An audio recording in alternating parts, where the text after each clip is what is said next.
Hi everyone, thank you so much for joining us. My name is Jacques Abou-Rizk, and I'm fortunate enough today to be joined by Professor of Political Science at Vassar College and environmental legal scholar Arpitha Kodiveri. Thanks for doing this, Jacques. Thank you. So let's jump right into it. So can you tell us a little bit about yourself and how your career has landed you here at Vassar College? Such a great question, but also it takes me time to kind of recollect, product of aging. But just to say that my path has kind of been quite windy. Yeah. It started out with just being a fresh law graduate in India. Yeah. Curious about questions around the rights of indigenous communities, especially in the context of like tiger reserves and what was happening, because communities were being displaced massively. Yeah.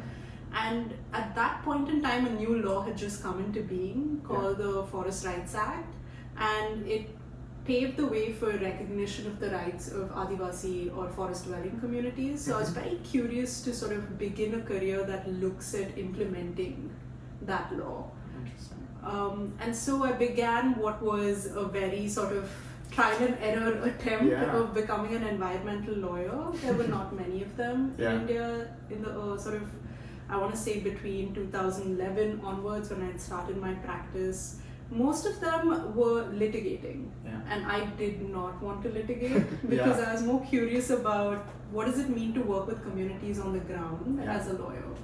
And so I did that for almost 5 years. Wow. And then as it happens, legal practice comes with I wouldn't call it burnout, but you're always being reactive. Of course, yeah. And there was a moment and a pause where I was kind of curious about the larger frameworks that were at play, sort of the conflicts between environment and development, the role that the political economy was playing in how these communities were trying to defend their lands and resources. Yeah.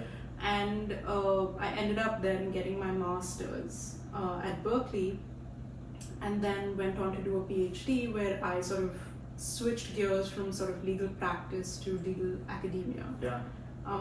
And now my work is kind of a bit of a hybrid. Yeah. So I do a lot of legal research, socio-legal work, so a lot of field work with communities on the ground, but trying to tell their stories of legal struggles and also how they're trying to transform the law from there.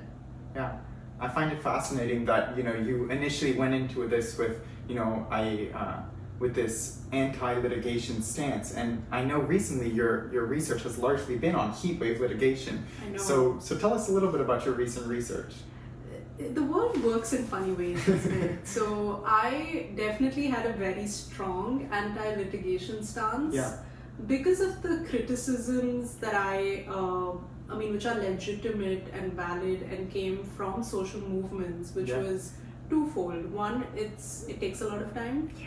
And it's a high-risk endeavor because it's an adversarial setting. Yeah. So you're either going to win or you're going to lose. Of course, you can appeal, and that's a whole other process. It's a long process. It's a very long process. And so kind of seeing that play out and sort of learning from the social movements, I was like, okay, courts are not where my lawyering is going to happen. Yeah.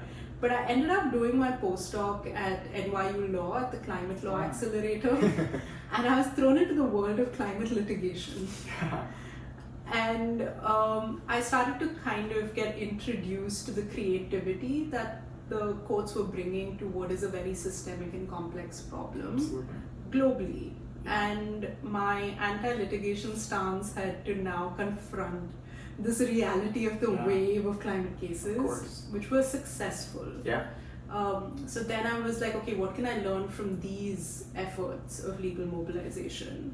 And so that kind of brings me to the path of looking at litigation in the context of heat waves. Absolutely. You definitely see that sort of wave, that wavy path, but that's amazing. Yeah. So I know, of course, I'd love to talk to you about your most recent book that just came out in May, Governing Forests. I know.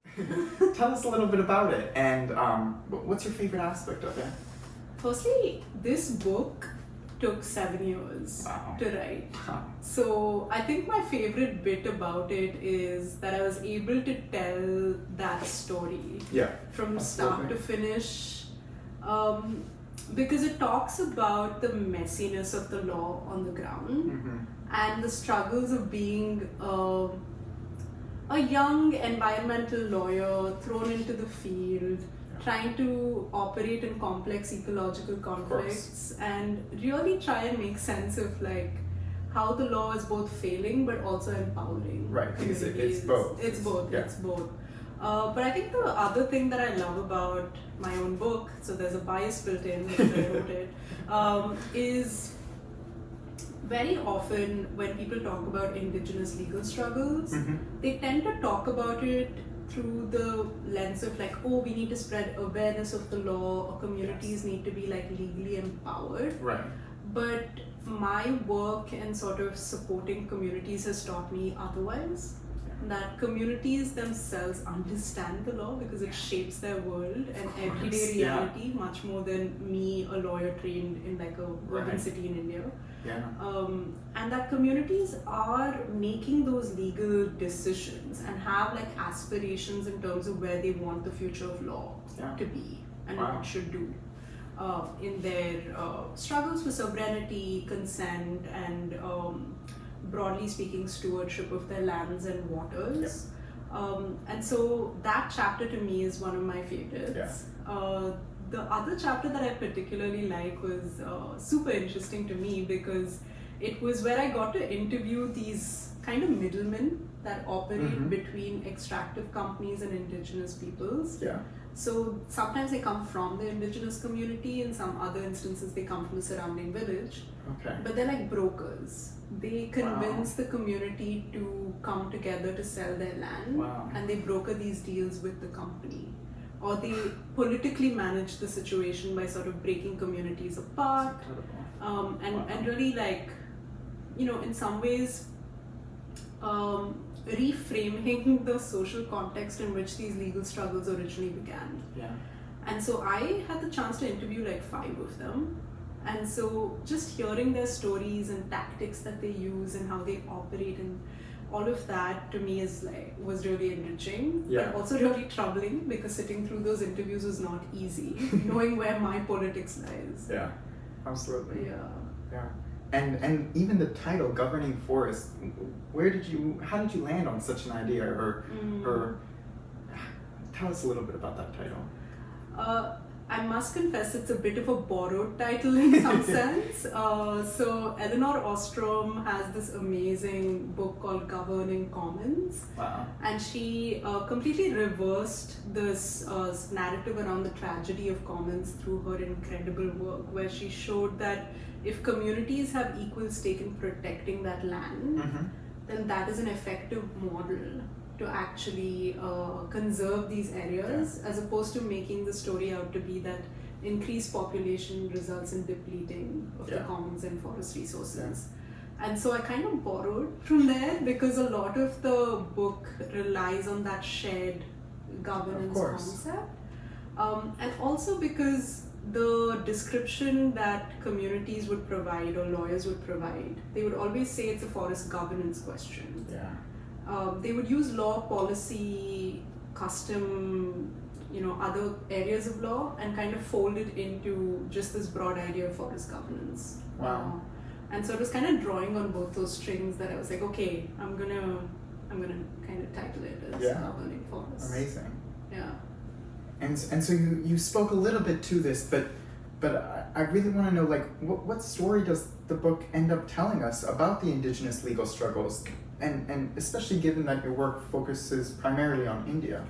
I think that while the work sort of focuses geographically on India, I think those struggles are common across many forested stretches in the world, right? It is still the story of how colonial legal structures of exclusionary conservation displaced these communities. At the same time, you have the threat of extractive companies coming into the same area, and you're sort of caught between a rock and a hard place. And now you're asked to sort of change your legal reality from there, right? And so I think the story that this tells us about indigenous legal struggles, and I have a feeling it might resonate globally as well, but of course I would love to hear from other scholars, whether it does resonate or not, is despite that legal conflict being so politically charged and difficult to operate from, communities manage to still shape the law to include their interests and their priorities. It's not been easy. It's been really, really hard, but they've managed to do that. Yeah. They also, I think, a big learning for me from sort of working with these communities was very often Indigenous legal struggles get pushed under the rug or criticized for being either anti-development or anti-national or like against the nation state. Right. So it's seen as the right to self-determination is always opposed to what is the formal state, right? But here you realize that communities are talking about repairing their relationship with the state. And by that, of course, they don't want the state to interfere in every decision. There is a certain interesting legal framework within which they want those struggles to exist. Yeah. And so I found that as sort of important learning. Again, I'm not saying that, that communities are appeasing the formal state or accepting the formal law as sort of applicable to them. I'm just kind of communicating that this is the context in which they find themselves, and it's more of like, I want to say like survival-based legal strategies, being very pragmatic, saying these are the frameworks available to us. So how do we transform in this context? Wow. Thank you. And so please tell us what's next on your agenda. What do the next few months hold? I'm so glad you're asking that question, Jacques, because you're helping me with some of that. Yes. I think now my research is pivoted to a certain extent where, thanks to all the learning that I had with working with Indigenous communities, a question that I often wondered about was how criminal law was weaponized against them while they were defending the forests. Yeah. And those who were extracting the forest and violating environmental laws were not criminalized. Yeah. And so there's something interesting happening there. Absolutely. Especially if the climate crisis demands that we stay well below 1.5 degrees Celsius, then the law has to use everything that it has to be able to regulate and achieve that goal. So there are developments in international criminal law where they're examining whether ecocide can be a new international crime. Similarly, I'm kind of curious about what's happening to the lives of environmental defenders. Yeah. So trying to sort of, again, like you can see, it's kind of in a very exploratory stage, but these are sort of the questions I'm more interested in now. Yeah.